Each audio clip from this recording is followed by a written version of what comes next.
आणि हे अजिबात चावत नाही आपल्याला. असं त्याला इथं अन्न मिळालंय.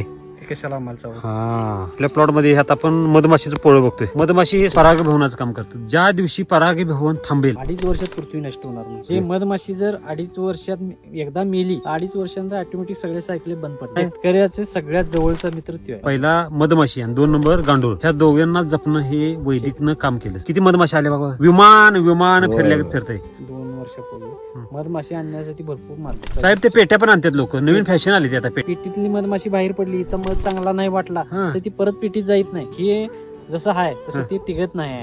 नाही, आणि त्यात परागीभवन करण्यासाठी करतात.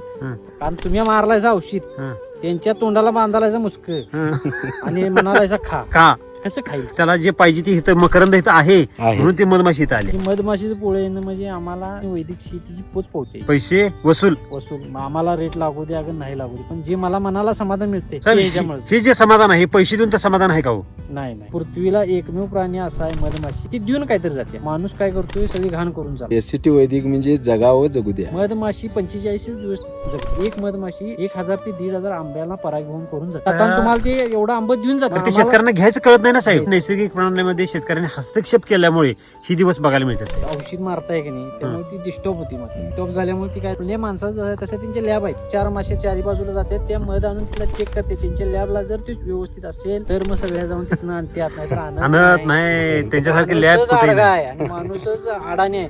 त्या औषधाच्या बाटली लिहिलंय हे विष आहे, खतरा हाय, तरी पण ते माणूसच मूर्ख आहे आणि प्राणी आहेत ती हुशार आहे. प्राण्यांची संगोपन करणं एसटी वैदिक कास जी धरलेली आहे ती योग्यच आहे.